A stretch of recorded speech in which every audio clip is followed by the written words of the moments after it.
Capítulo 5. Nós queremos que você fique rico. A visão de Robert. Quando Charles Wilson, na época presidente da General Motors, foi indicado para o cargo de secretário da Defesa, em 1953, perguntaram-lhe se ele poderia tomar decisões que causariam impactos adversos sobre a GM. Ele disse que sim, mas que não conseguia imaginar uma situação desse tipo. Pois eu sempre pensei que o que era bom para o país era bom para a General Motors, e vice-versa. Desde então, às vezes o 10º presidente da GM é lembrado por ter dito essa frase. Mas a mensagem de Charles Wilson era, sem dúvida, muito mais complexa. O que ele quis dizer é que dois gigantes, a GM e os Estados Unidos, estavam entrelaçados. Isso ainda continua valendo, embora não da mesma maneira que naquela época. A General Motors está em dificuldades, da mesma forma que os Estados Unidos. Os problemas da GM advêm do fato de os carros não serem tão bons quanto deveriam ser. Há anos a empresa tem problemas de gestão e, como os Estados Unidos, vive de seus êxitos do passado, o que torna os problemas ainda mais sérios, em vez de resolvê-los. Um exemplo da má gestão da GM no passado pode ser encontrado no livro Buffettology. Segundo Mary Buffett, o mesmo fenômeno pode ser visto nos registros financeiros da General Motors Company, que indicam que entre o início de 1985 e o final de 1994 a empresa ganhava cerca de $17,92 por ação e pagava dividendos de aproximadamente $20,62 por ação. Durante esse mesmo período, a empresa despendeu cerca de $102,34 em melhoria na estrutura de capitais. Você deve estar se perguntando se os ganhos da General Motors durante esse período eram de $17,92 por ação e ela pagava dividendos de $20,62 por ação. De onde vinham os $2,68 pagos em dividendos e os $102,34 gastos em melhorias na estrutura de capitais? Esse pequeno exemplo não leva em consideração a perda da fatia de mercado pela GM, o número de empregados que não estão trabalhando, mas recebem salário, os planos de previdência descapitalizados e o passivo em assistência médica. Em outras palavras, exatamente como os Estados Unidos, o maior fabricante de veículos do mundo está à beira da falência. O que é bom para a GM obviamente também é bom para a América, mas estamos em condições de pagar o preço. O indivíduo que analisa os números da GM não precisa ter MBA em matemática para entendê-los. Os conceitos aprendidos até a sexta série são suficientes. Faça a si mesmo a seguinte pergunta: como uma empresa que ganha os $17,92 por ação pode pagar dividendos de $20,62 por ação e continuar operando? Qualquer criança sabe que se você tiver os $17,92 nas mãos não conseguirá extrair os $20,62 dessa quantia. A pergunta seguinte é: como uma empresa pode gastar os $102,34 por ação se ela ganha apenas os $17,92 por ação? Uma vez mais, um garoto de 12 anos pode dizer que, se você está gastando os $102,34 quando ganha apenas os $17,92, não está administrando bem seu dinheiro. Isso simplesmente não faz sentido. Porém, embora não faça sentido, milhões de pessoas estão investindo na GM, apostando sua aposentadoria no futuro da GM e dando ouvidos a corretores e planejadores financeiros que as aconselham a investir em empresas que negociam ações de primeira linha, também conhecidas como Blue Chips, como a GM. Como é possível ser tão ingênuo? E eu respondo: falta de educação financeira.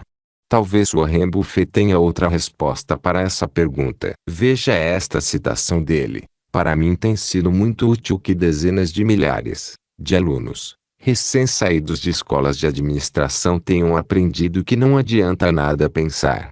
Essa citação talvez explique por que uma empresa como a GM, que conta com milhares de funcionários inteligentes, pode tomar decisões financeiras tão equivocadas. Buffett disse também: Se matemática complexa fosse necessária, eu teria de voltar a entregar correspondência. Nunca senti necessidade da álgebra.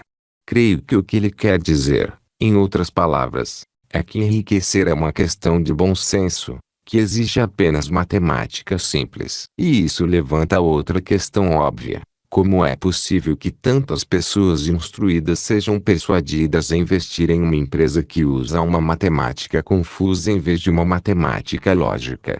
Eis uma citação de Buffett que parece apropriada. Wall Street é o único lugar do mundo em que as pessoas vão de Rolls Royce à procura de orientação de pessoas que andam de metrô. Oportunidade. Recentemente, Warren Buffett apareceu de novo nas páginas dos jornais. Ele gostou de uma entrevista que assistiu na televisão com Rick Wagoner sobre a GM. Para demonstrar seu apoio, Buffett pediu à filha para comprar um novo Cadillac para ele. Esse gesto gerou algumas perguntas e muita especulação. Os bloggers estavam muito ativos e publicaram alguns dos seguintes comentários. A compra de um Cadillac significa que Warren Buffett mudou seu modo de pensar sobre a GM. Deve ser hora de comprar ações da GM. Com as ações da GM tão em baixa, ele está apenas capitalizando sobre os bons preços dos Cadillacs. Embora a GM esteja em dificuldades, Warren Buffett acredita em comprar produtos americanos. Warren Buffett tem feito comentários sobre o fato de que os indicadores financeiros da GM são muito elementares. Ele está de olho no preço das ações,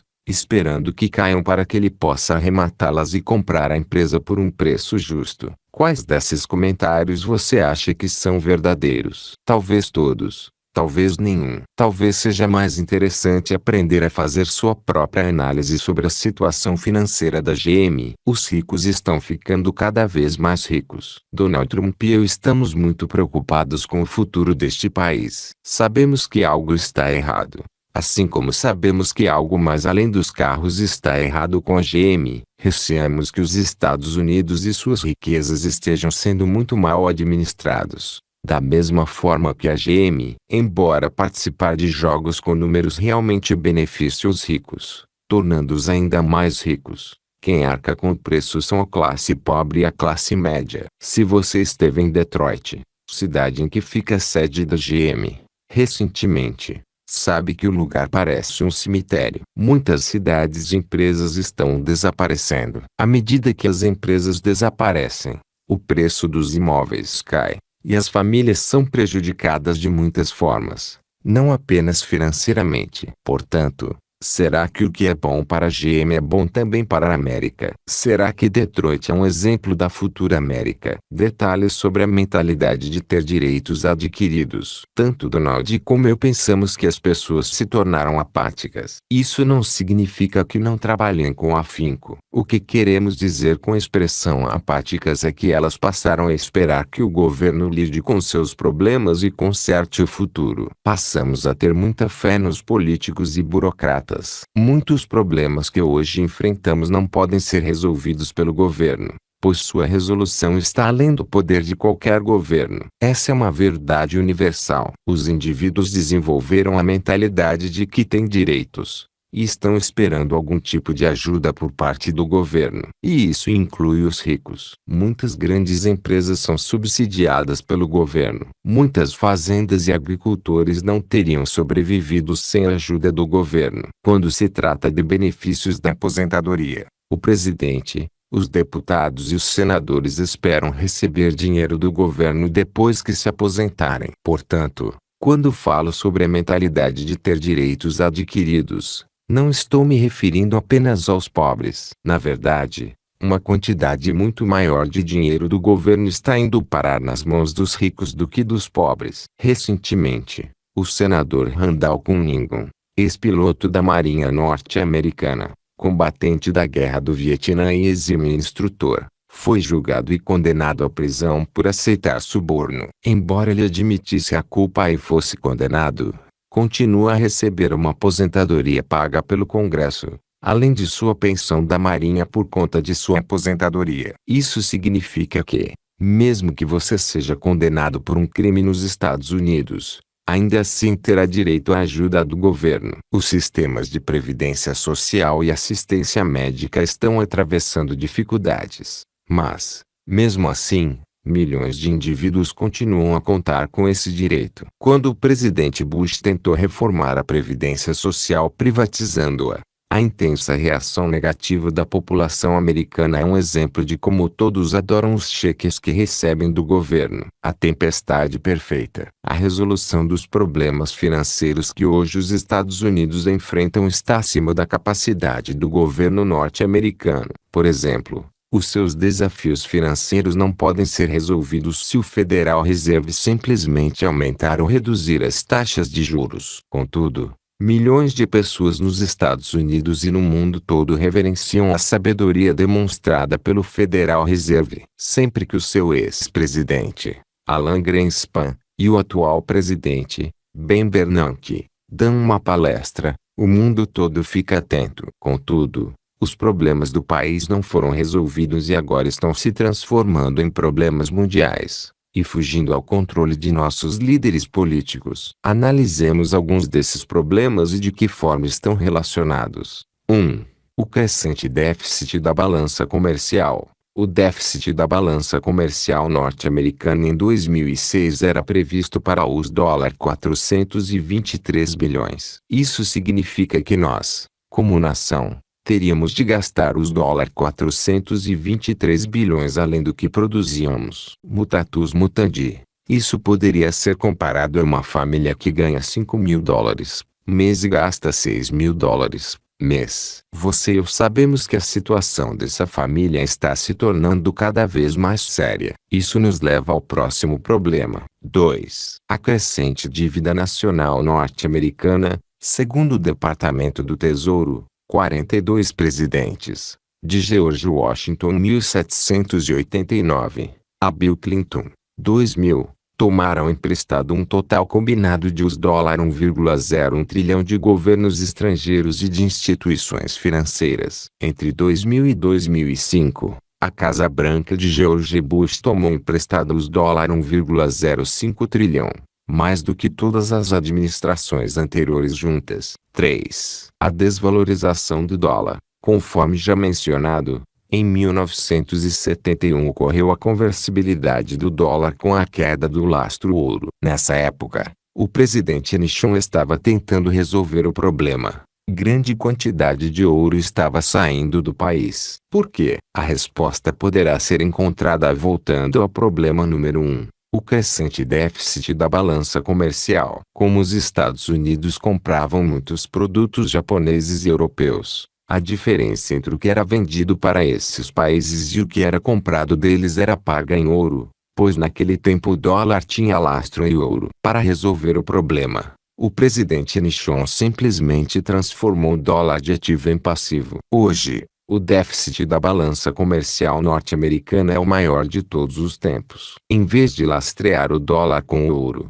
os Estados Unidos podem simplesmente emitir mais dinheiro, exatamente da mesma maneira que nós, como pessoas físicas, usamos cartões de crédito ou cheques sem termos dinheiro algum no banco. A diferença é que você ou eu podemos ser presos por emissão de cheques sem fundos. Embora em 1971 a emissão de dinheiro sem lastro pretendesse resolver temporariamente o problema, não resolveu o problema do excesso de consumo. Consequentemente, a mudança efetuada em 1971 criou outros problemas sérios, os quais hoje os americanos estão começando a pagar. Entre 1996 e 2006, um período de apenas 10 anos, o dólar norte-americano perdeu metade de seu valor comparado ao ouro. Em 1996, o ouro era vendido a cerca de $0,150 onça, cerca de $8,8 grama. Em 2006,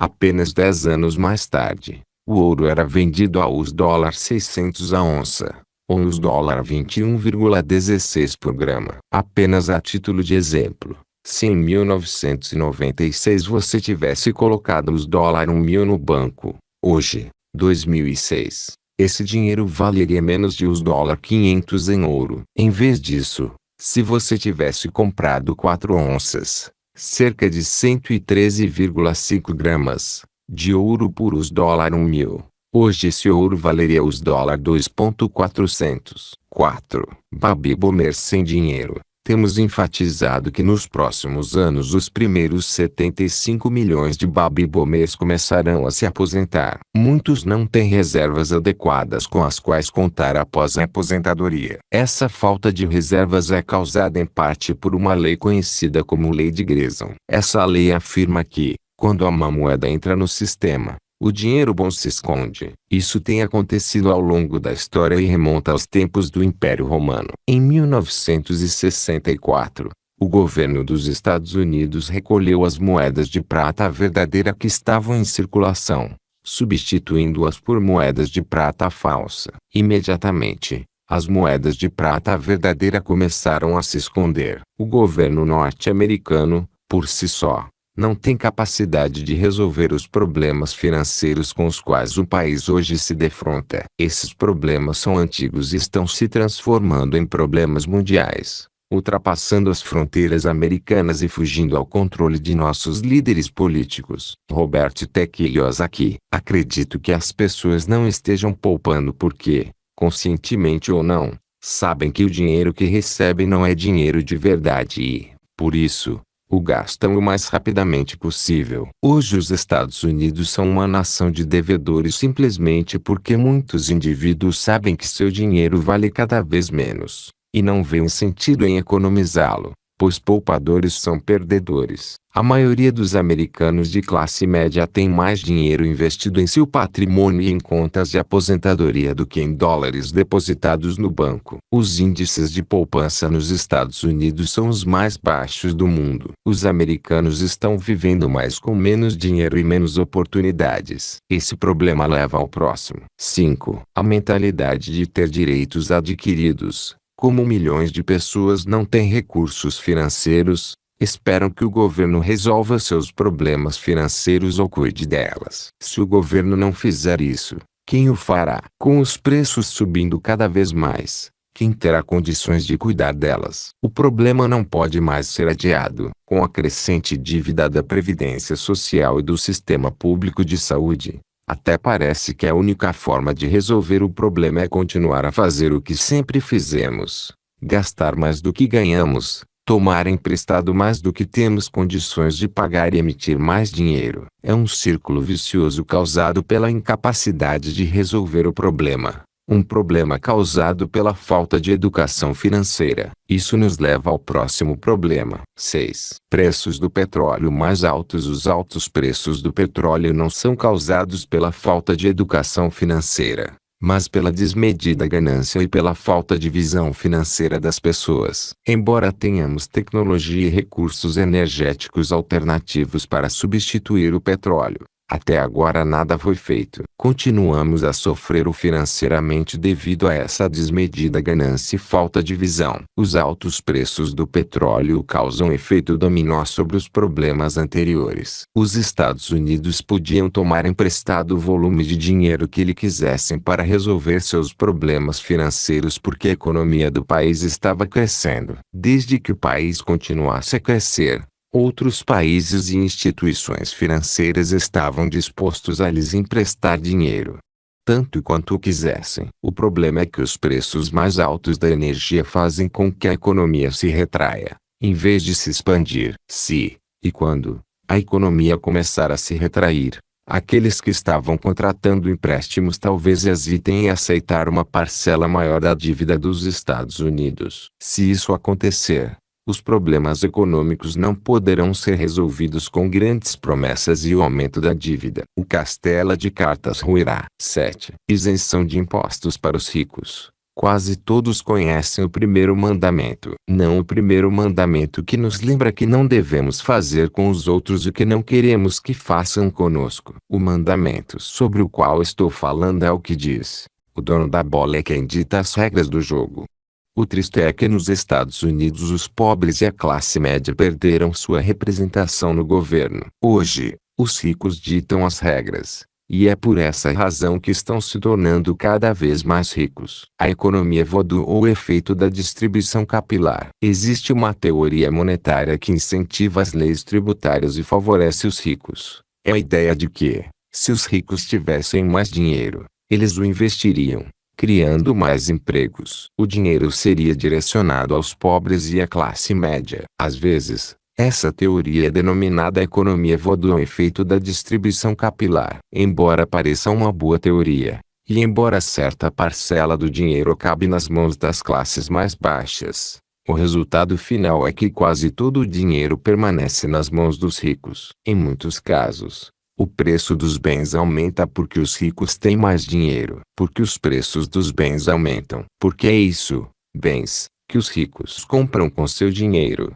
E essa é uma das razões pelas quais eles são ricos. Quando o preço dos bens aumenta, esses bens, itens de valor real e duradouro, ficam mais caros, ou fora do alcance dos pobres e da classe média. Veja o preço dos imóveis e pergunte a alguém que ainda não comprou sua casa se acha fácil adquirir a casa de seus sonhos hoje. É difícil comprar uma casa com as migalhas que sobram dos ricos. Em resumo, Donald Trump e eu nos unimos porque percebemos que os Estados Unidos estão no caminho errado e o tempo está se esgotando. Em vez de melhorarem, as coisas estão indo de mal a pior. Simplesmente porque não estão conseguindo resolver os problemas financeiros, estão apenas empurrando-os com a barriga, esperando que a próxima geração consiga resolvê-los. No livro The America We Deserve, Donald Trump fala sobre o que ele faria se fosse presidente dos Estados Unidos. Após ler esse livro, cheguei à conclusão de que suas ideias são ousadas e criativas. Acho que ele daria um excelente presidente e eu me engajaria de corpo e alma em sua campanha caso um dia ele decidisse concorrer. Pessoalmente,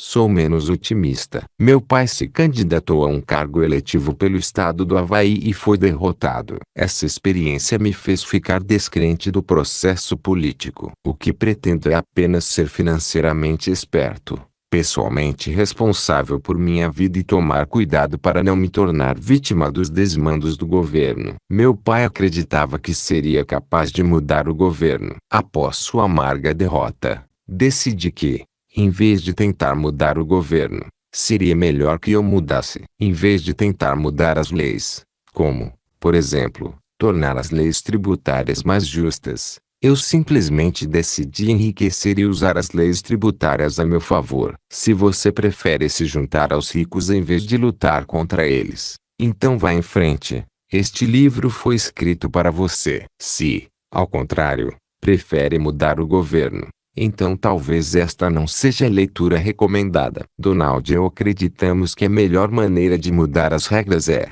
primeiramente, ser dono do ouro. Se você for rico, terá mais poder. Se tiver mais poder, terá mais condições de reforçar o primeiro mandamento, que afirma: faça aos outros o que gostaria que eles fizessem a você. A visão de Donald. Antes de qualquer coisa, você precisa saber o que está acontecendo. E deve partir desse ponto. Deve primeiro aprender para depois fazer. A pior coisa é aprender a duras penas, fazendo antes de aprender. O aprendizado, por si só, é um investimento. Robert e eu estamos tentando fazer com que você compreenda isso, colocando tudo de uma forma acessível. Nem sempre as regras são agradáveis, mas, a menos que você esteja em posição de mudar as regras, leis e limitações, seria conveniente familiarizar-se com elas. Por exemplo, pessoas já me procuraram com o que, no entender delas, era um excelente empreendimento, a construção de um prédio maravilhoso. E eu descobri que não entendiam nada, literalmente nada, sobre as regras de zoneamento urbano da cidade onde queriam construir o tal prédio. É o mesmo que tentar construir o melhor navio do mundo sem entender nada de estaleiros. Como você zarpa de um porto se não sabe como construir um navio? Episódios desse tipo, e, acredite, são mais comuns do que você possa imaginar. Deixam-me pasmo em relação à maneira como as pessoas pensam. Supõe-se que a educação nos ajude a pensar. Parece que muitas pessoas, inclusive as que são instruídas, não raciocinam. Existe a mentalidade de que as pessoas são como ilhas. E Robert e eu partilhamos dessa mentalidade. Tome conta de sua ilha. Após o 11 de setembro, os nova-iorquinos passaram a compartilhar um laço comum do qual poucos dos que vivenciaram a situação irão se esquecer. De uma hora para outra, Manhattan se tornou nossa ilha. Não apenas a grande e famosa cidade na qual por acaso morávamos. Tornou-se também a ilha adotada por muitos que nunca haviam estado ali antes. O ataque de 11 de setembro não destruiu a ilha. Ao contrário, tornou-a melhor e mais forte. Nesse sentido, fico feliz em dizer que o 11 de setembro foi um fracasso para os terroristas. Todos conhecemos o velho ditado: nenhum homem é uma ilha. Existem várias formas de interpretar esse ditado, mas gosto da seguinte versão: todos estamos no mesmo barco. Isso ficou evidente após o 11 de setembro, e espero que tenhamos condições de preservar pelo menos parte desse espírito. Precisamos nos manter firmes para encarar as forças econômicas do momento e do futuro. Essa questão é muito séria, mas não significa que não possamos nos divertir um pouco ao longo do caminho. Devo confessar que Robert pensa grande. Ele pensa que o mundo é sua ilha. Quando se trata de vender livros, talvez ele esteja certo. Sua determinação de educar as pessoas financeiramente tomou proporções universais. Aliás, nada mais adequado. Afinal, o problema é universal. Mas a solução pode começar com você e conosco. Robert e eu formamos uma boa dupla. Finalmente encontrei alguém que, como eu, pensa grande. E não se deixe influenciar pelas palavras de Robert. Donald Trump constrói arranha-céus. Eu simplesmente sou dono de um duplex e de algumas outras coisas do tipo. Robert é um empresário muito bem-sucedido e, definitivamente, um indivíduo que raciocina globalmente. O que o motiva? Mas vamos nos concentrar em algo mais importante, isto é, o que você considera mais importante na vida? Sua família? O bem-estar de seus amados? O futuro deles e o seu? Então você está lendo o livro certo. Existem coisas que tanto Robert como eu consideramos importantes. Sempre estamos dispostos a nos esforçar para alcançá-las. Portanto, acreditamos que temos algo em comum com todos vocês. Suponhamos que seu bem-estar e o de sua família estejam ameaçados. O que você faz? Você se prepara para o que der e vier. Não quero fazer terrorismo financeiro, mas devo dizer que as coisas não vão lá muito bem. Nossa segurança financeira está abalada. O fato de você poder comprar na Stern hoje ou fazer compras online logo mais à noite não significa que tudo esteja bem e que não haja nada com o que se preocupar. Não se iluda pensando que tudo vai muito bem. Não tenha uma visão tão estreita. Hoje, mais do que nunca, é preciso que você e sua família tenham uma educação financeira para que, no futuro, possam se proteger em termos financeiros. Por meio da educação você amplia sua visão. Por meio da visão, adquire a capacidade de detectar problemas econômicos e de transformá-los em oportunidades. Entretanto, tome cuidado com o tipo de educação que recebe. Certa vez ouvi alguém dizer, antes do advento da publicidade, eu conseguia enxergar o mundo. As coisas eram mais claras para esse indivíduo antes que ele deixasse que a publicidade, a mídia e os políticos tomassem as rédeas de sua vida. Ele confessou que passou a ter uma visão menos clara depois que os especialistas surgiram para explicar o mundo. A mídia é uma ferramenta poderosa, tanto para o bem como para o mal. Portanto, a conclusão é que você precisa aprender a pensar por si mesmo. Robert e eu não estamos aqui para raciocinar por você, mas porque ambos costumamos refletir muito e temos tido êxito. Acreditamos que o que temos a dizer poderá contribuir para dissipar um pouco da neblina do horizonte e talvez até mesmo diminuir as cargas de explosivos da mídia às quais todos estamos sujeitos. Quais são seus instintos naturais? Como foi criado no Havaí? Tenho certeza que Robert é um exímio nadador. Acredito mesmo que seja, considerando que já foi surfista. Jamais imaginei que seria coautor de um livro em parceria com um cara do tipo surfista do Havaí. Lembro-me desta passagem de seu livro Profecias do Pai Rico. Você não aprende a nadar consultando um manual. E, em seguida, você não aprende a fazer negócios consultando um manual ou frequentando uma escola de administração. Ou seja, Nada se compara à experiência adquirida na linha de frente. O que me lembra outra coisa que tem a ver com instinto. Robert passou um ano viajando por vários países do mundo como parte de seu treinamento na Academia da Marinha Mercante dos Estados Unidos. Ele diz que isso o ensinou a estar sempre vigilante, à procura de sinais de mudanças nas condições climáticas. Depois de certo tempo, você desenvolve um sexto sentido e percebe quando as regras podem mudar. Creio que Robert tem aplicado esse instinto às previsões econômicas. Ele descreve as condições econômicas como algo semelhante aos componentes da tempestade perfeita sobre a qual todos já ouvimos falar. Essa não é exatamente uma imagem ou pensamento reconfortante. Minha experiência com o instinto veio com o beisebol. Os jogadores de beisebol precisam ter um sexto sentido. Do contrário, jamais serão bons ou passarão da liga juvenil. Não são muitas as pessoas que sabem disso, mas eu fui um bom jogador de beisebol, bom o suficiente para ganhar algumas bolsas de estudos. Eu sabia como o jogo funcionava e tinha as habilidades atléticas necessárias. Tenho aplicado esse mesmo conhecimento do jogo de beisebol aos negócios. Às vezes, analiso uma situação e aguardo o momento certo. Aí me pergunto se todos os elementos estão no lugar certo, e se for o caso, então tenho a certeza de ser uma grande jogada para mim. A sensação é espetacular. Robert, por sua vez, poderia pensar, é a onda perfeita, então vamos lá.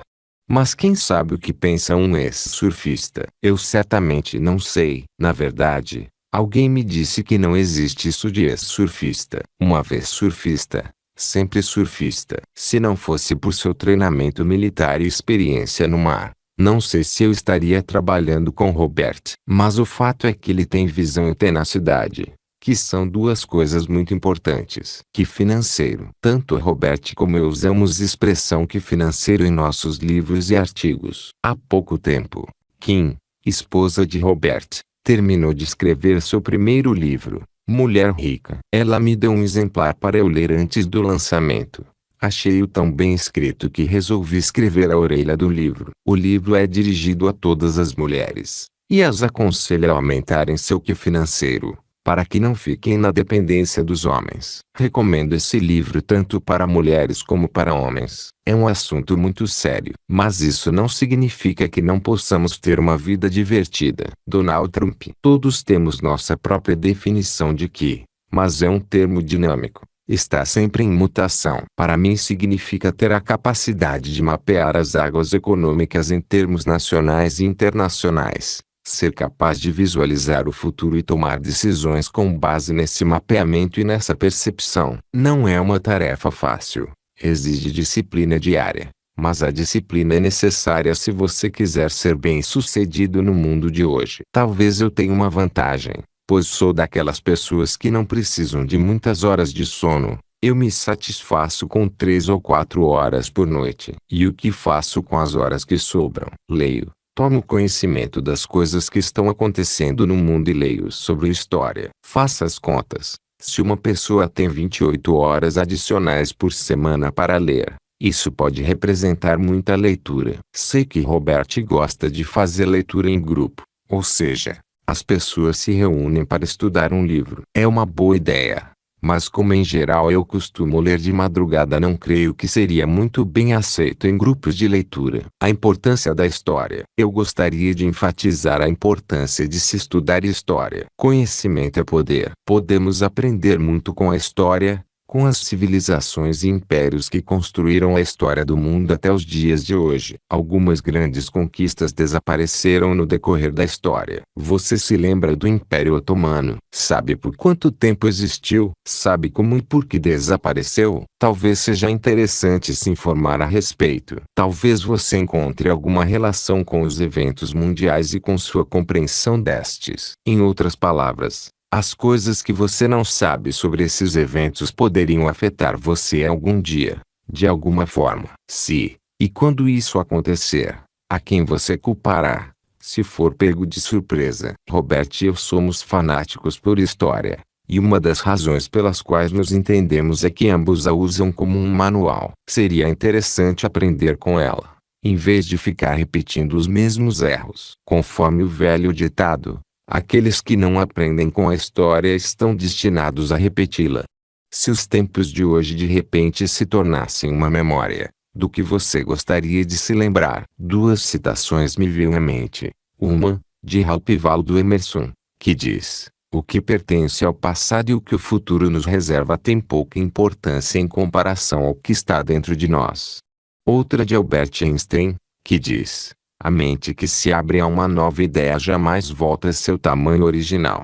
A citação de Emerson não me deixa ficar acomodado, pois sei que ainda tenho muito a aprender e a realizar. E a citação de Einstein me faz continuar a pensar grande. Eu poderia usar de maior erudição em minhas explicações, mas esses pensamentos são tão claros que seria redundante tentar elaborá-los ainda mais. Além disso, acredito que o simples é melhor. Não que o simples seja mais fácil. Destilar alguma coisa reduzindo-a à sua essência pode exigir tempo e muito raciocínio. Essa é uma boa razão para ler grandes escritores e pensadores. Em muitos casos eles já executaram o processo de destilação para nós. Mas é sua primeira tarefa. Reflita sobre suas raízes e pense na razão de estar fazendo o que está fazendo hoje. Seja lá o que for. É uma boa maneira de começar a pensar por si próprio, e é provável que você, e ninguém mais, encontre as respostas certas. Robert e eu já dissemos por que queremos que você enriqueça.